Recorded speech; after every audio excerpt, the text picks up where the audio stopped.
Cette capsule vous est présentée par la boutique Maixu pour vos peluches et articles décoratifs geek, ainsi que par Evo Retro, marque cool d'accessoires de jeux vidéo et de protecteurs pour mettre en valeur vos collections de figurines Funko Pop ou cartes Pokémon.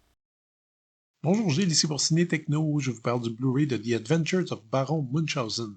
Le film de Terry Gilliam est distribué par Criterion et met en vedette John Neville, Sarah Polley et Eric Idle, sorti en magasin le 3 janvier 2023.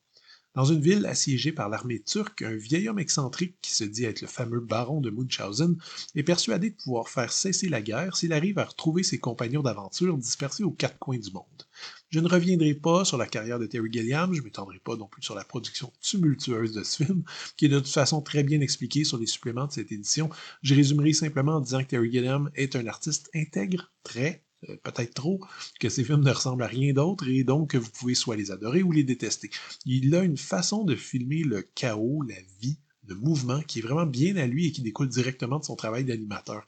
Chacun de ses films est un petit bijou à la fois visuel et thématique et vu ses méthodes de travail approximatives combinées à une certaine malchance, chacun de ses films est également un petit miracle pour la seule raison qu'ils existent. Pendant des années, Gilliam a été une sorte d'intrus dans le système hollywoodien qui a accaparé des ressources imposantes pour les détourner vers ses propres visions, toutes personnelles.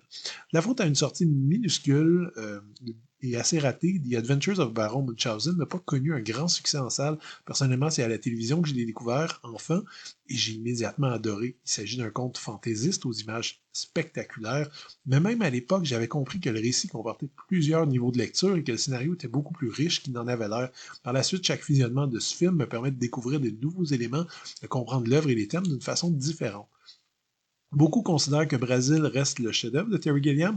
En ce qui me concerne, ce Baron Munchausen est d'une qualité au moins égale. Son univers est hypnotisant, étonnant, merveilleux. L'étrange personnage titulaire, sorte d'incarnation de la folie d'imagination humaine, doit se battre contre un monde moderne subjugué par la logique, la raison, la comptabilité, les chiffres et la bureaucratie.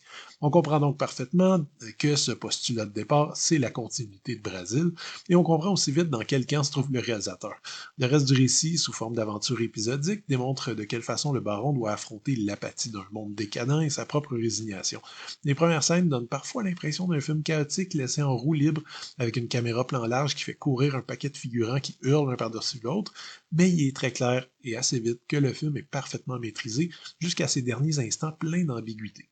Mais outre les thèmes forts et bien développés, on regarde surtout ce film pour son aspect visuel. Et on a parfois tendance à voir Terry Gilliam comme un réalisateur dont les productions sont incontrôlables, mais franchement, il faut avouer que chaque dollar de budget se trouve ici à l'écran. Les décors sont grandioses, les costumes magnifiques, les effets spéciaux ingénieux, plein de charme. Certains plans même m'impressionnent encore en 2023, notamment ce travelling arrière sur toute une armée ou une scène de valse aérienne à couper le souffle.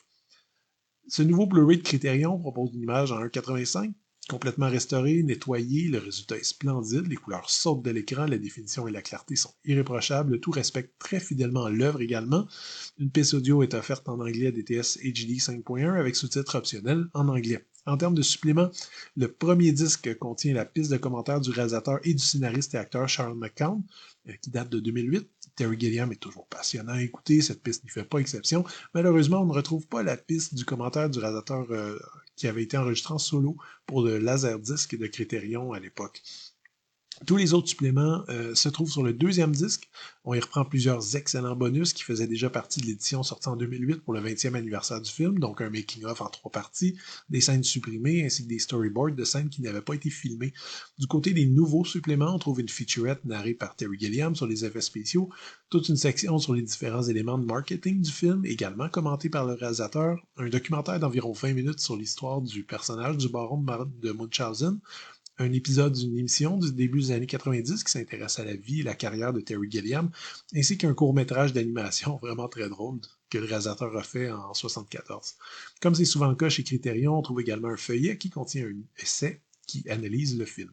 Vous aurez deviné que je suis très peu critique envers The Adventures of Baron Munchausen, que je considère comme un des meilleurs films fantastiques et un des sommets de la carrière du génial Terry Gilliam. Malgré ses qualités évidentes, ce film a longtemps été sous-estimé. Je suis donc bien heureux de voir que Criterion a décidé de lui accorder une place dans sa collection prestigieuse. Techniquement, ce nouveau Blu-ray est à la hauteur. On trouve également des suppléments inédits qui valent largement le détour. Le seul petit bémol que je pourrais dire, c'est que ce film est tellement délirant que certains spectateurs vont peut-être pas accrocher à toutes ces extravagances. C'était Gilles, merci, bon visionnement.